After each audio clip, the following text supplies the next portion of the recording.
Dragi prijatelji, prav prisrčno pozdravljeni še v eni domači oddaji Pot poti iz Marijinega svetišča na Štajerskem, to je Ptujska gora. Marija že nešteto rodov vabi po njen plašč, to je pa tudi dovolj zgovoren razlog, da ostanete v družbi naše televizije Pot poti.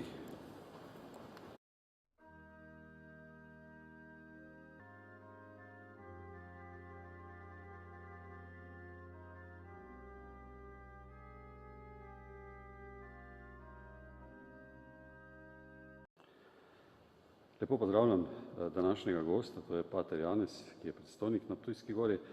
Prosim vas, če se našim gledalcem na kratko predstavite, kdaj ste postali duhovnik, kaplan, predstojnik in nekaj besed o vašem redu za naše gledalce. Izvolite.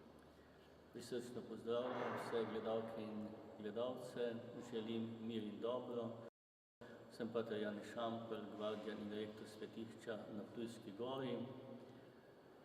Pripadam veliki družini minoritskega bratstva, veliki Frančiškovi družini. Sveti Frančišek Asiški je ustanovil en red, ki ga je zgodovina razdelila na 3 dele. Tako smo danes bratje minoriti, bratje frančiškani in bratje kapucini.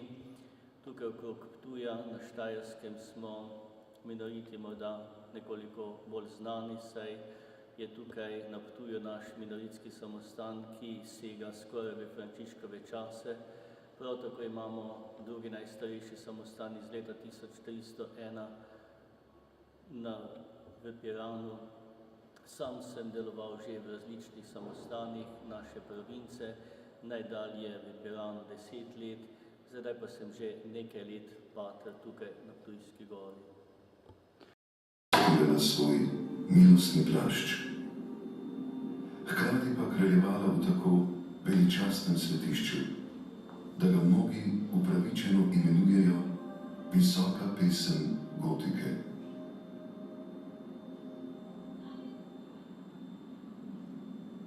Ptujska gora. Ljudsko izročilo o nastanku Marijine romarske cerkve na Ptujski gori pravi, da so imeli grofje na Vurberškem gradu hčer Edinko, ki pa je bila slepa. In nekoč, ko so v večernem mraku zbrani molili v čast Mariji Zavetnici, je slepa hči nenadoma planila proti oknu in vzkliknila: vidim, tam daleč vidim svetlobo, vidim luč. In tukaj, kjer je slepa deklica zagledala luč, so začeli grofje graditi cerkev v zahvalo Mariji Zavetnici s plaščem.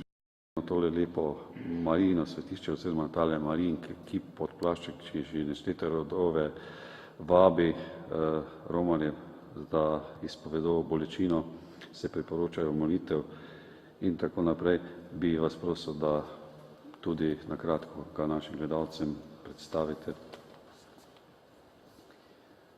Milostna podoba Marije Zavetnice s plaščem je gotovo nekaj posebnega in je tisto, zaradi česar prihajajo toliki Romarji, pa tudi pohodniki, pa tudi občudovalci lepote sem na Ptujsko goro.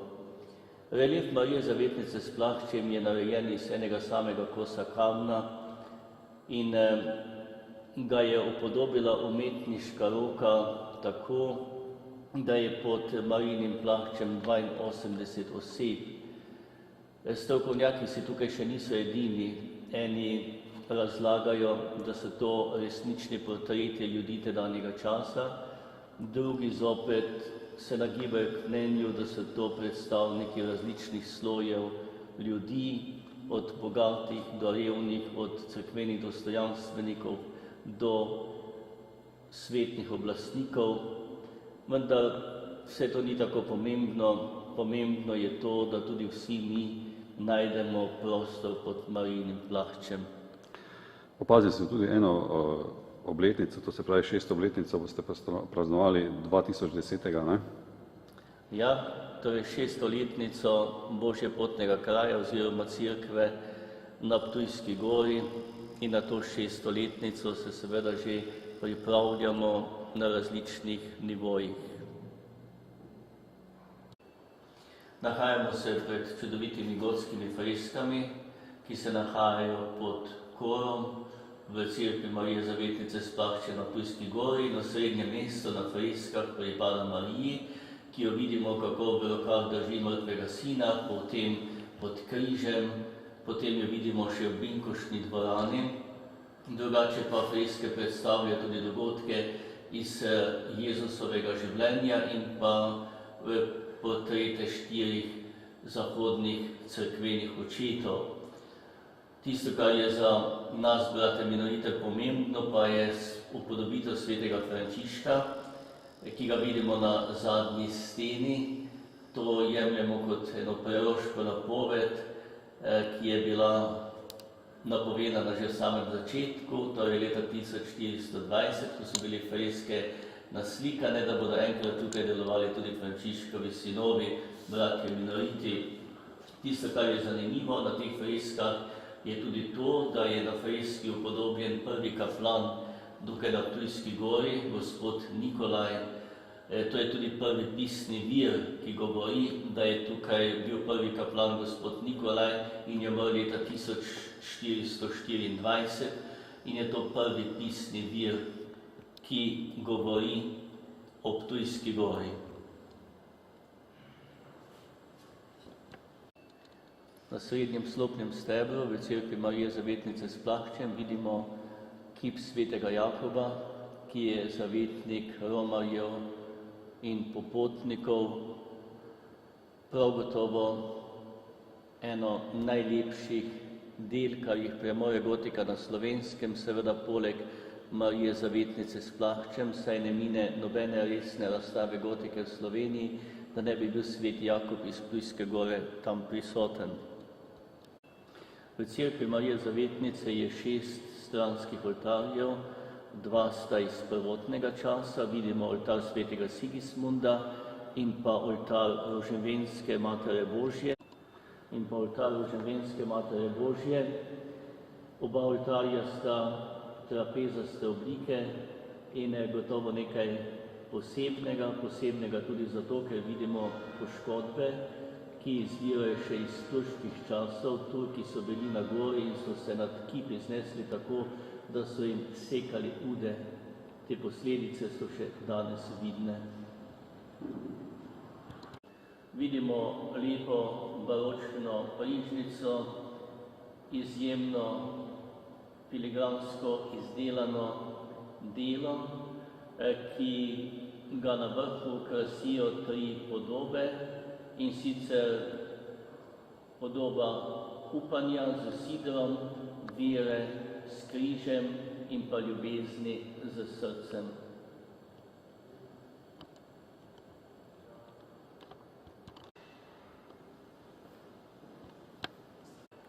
Domala vsak kamen je označen s posebnim znakom, geometrijskim likom, to so pravzaprav kamnoseški znaki ali podpisov kamnosekov.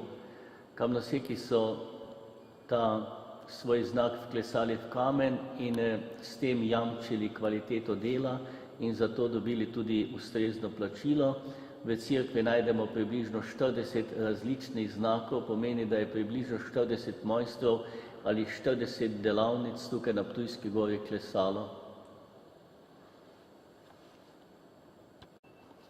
Pred nami je znameniti celjski baldahin, ki je okrašen s figurami in maskami. V sredini sedaj simbolično stoji tabernakelj, drugače pa je ta baldahin prvotno stal nekje v sredini cerkve in je verjetno pod njim stal glavni oltar. Zanimiv je celjski baldahin tudi po tem, da je v sredini zgoraj lepo ohranjen grb celjskih grofov, ki priča o tem, da so celjski grofi bili tisti, ki so pomagali graditi to cerkev in bili donatorji pri opremi.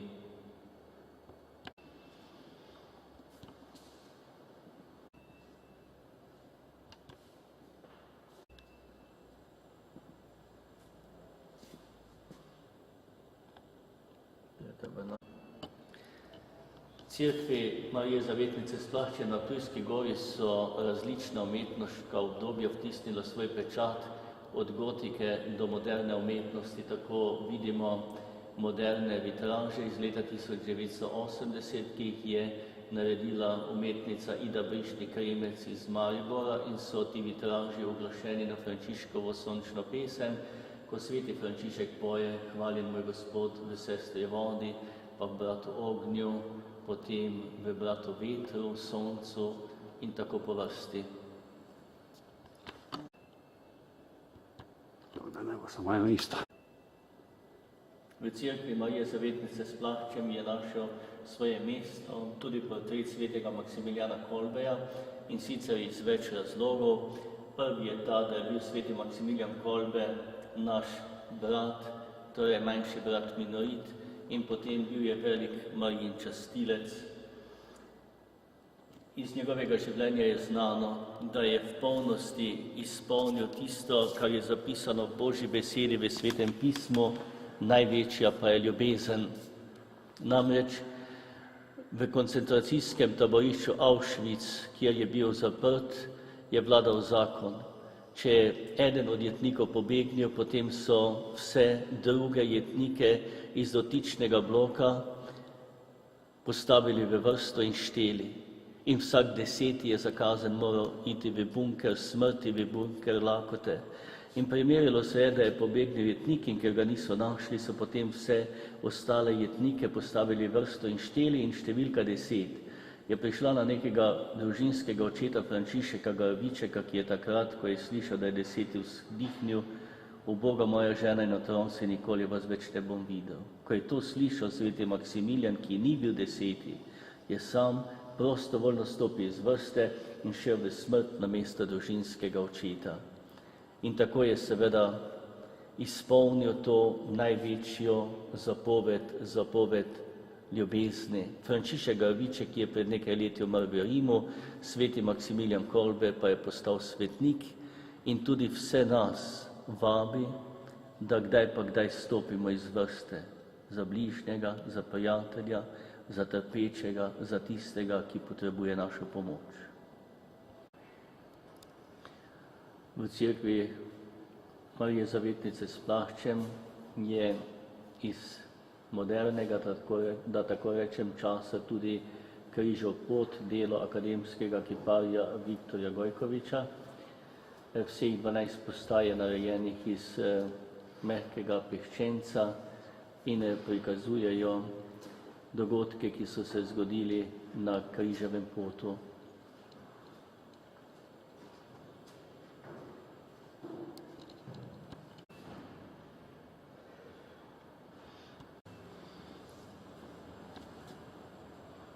Na Ptujski gori se pripravljamo na 600-letnico cerkve in Božjepotnega kraja, ki jo bomo praznovali leta 2010. V ta namen seveda potekajo priprave na različnih nivojih, pripravlja se mednarodni znanstveni simpozij, pripravljamo se na duhovnem področju, seveda pa tudi pri obnovitvenih delih, tako načrtujemo novo parkirišče, prepotrebno na Ptujski gori, potem pa pot miru, ki se bo vila od parkirišča pa do romarske hiše, ki jo že pripravljamo, potem pa še od romarske hiše do cerkve, tako bi Ptujska gora dobila celovito romarsko podobo.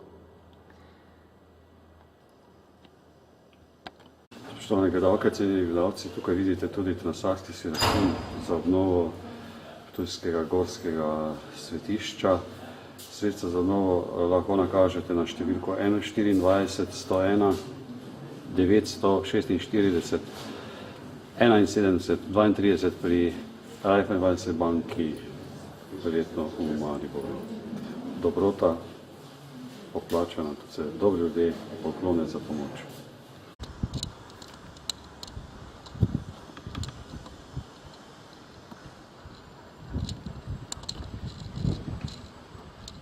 Glavna vhodna vrata v cerkev Marije Zavetnice s Plaščem na Ptujski gori nas spominjajo na prihod svetega očeta, pokojnega papeža Janeza Pavla v Slovenijo in razglasitev škofa Slomška za blaženega.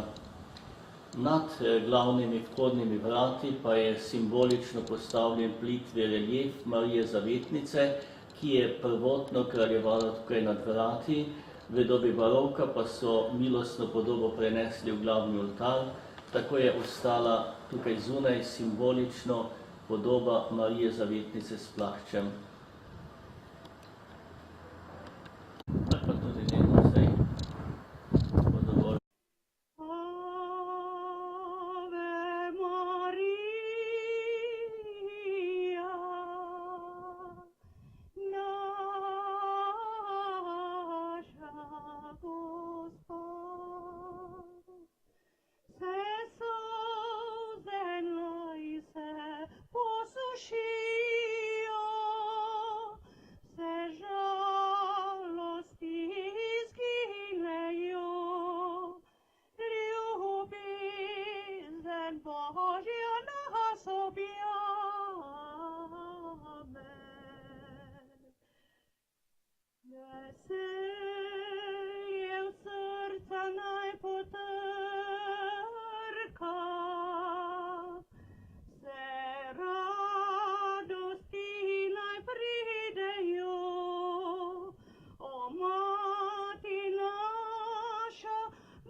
Morda bi za naše gledalce morda dejali, kakšen je pravzaprav utrip župnije na Ptujski gori, morda nekaj o samostanu, vernikih, prosim.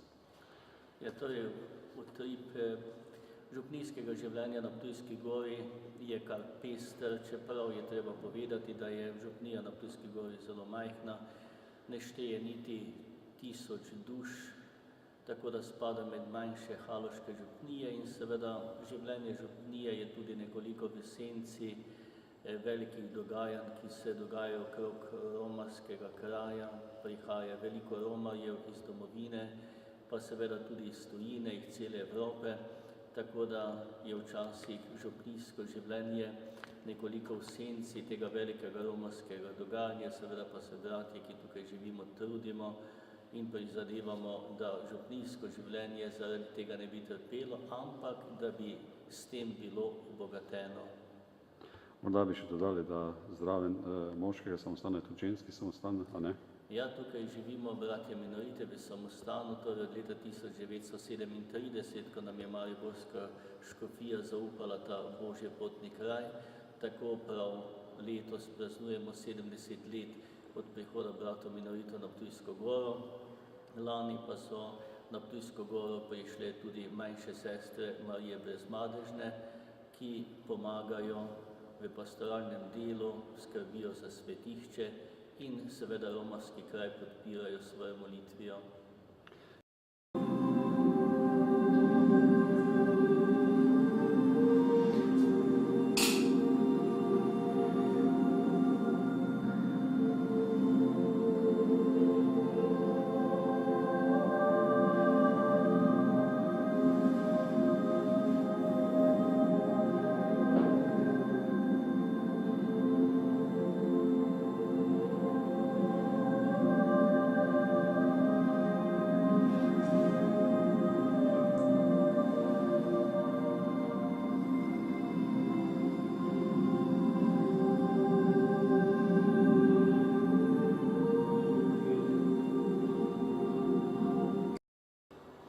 Nahajamo se v tako imenovani zimski kapeli, ki se nahaja v obrambnem stolpu, in v tej zimski kapeli so še ostanki nekdanjega oltarja, ki je bil v cerkvi.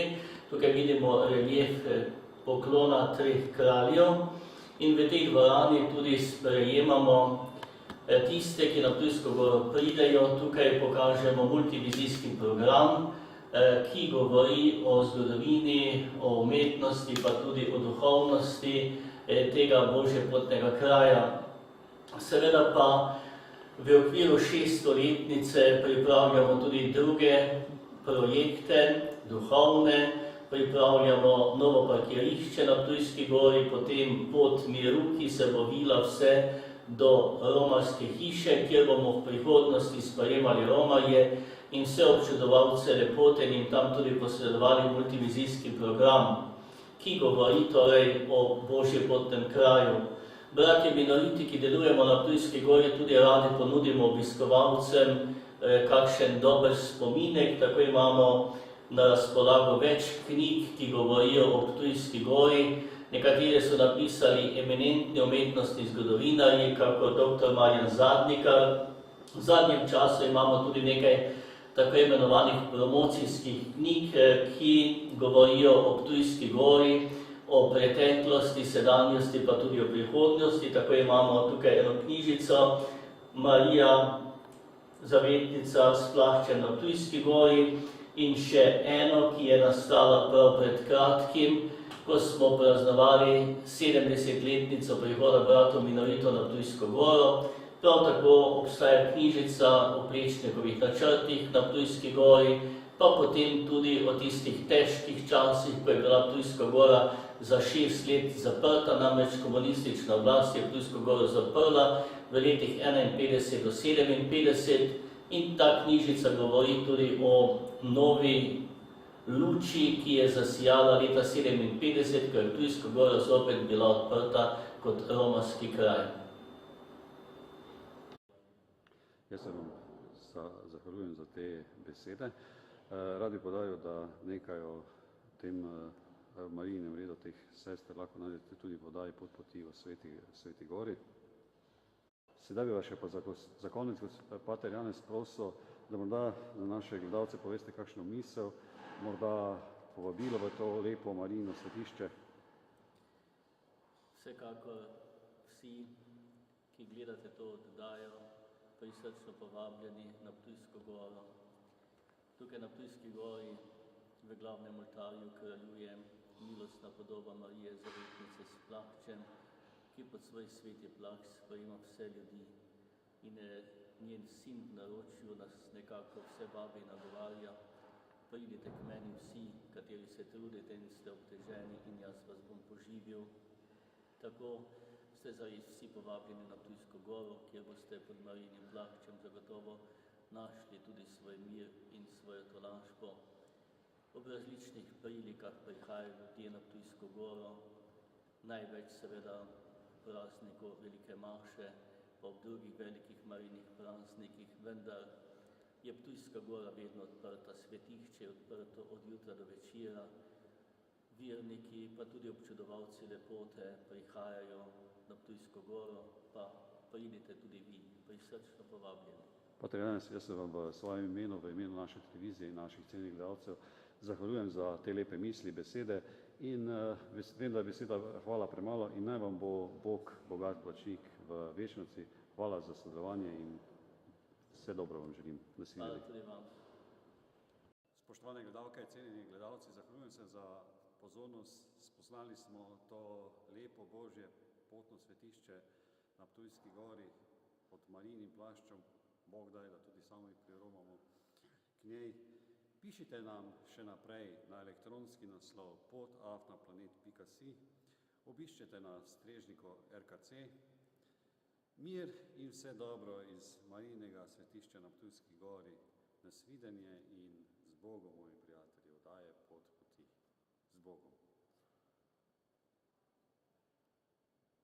Po tvoje varstvo pribežimo, o sveta Božja porodnica. Ne zavrni naših prošenj, naših potrebah, temveč reši na vseh nevarnosti.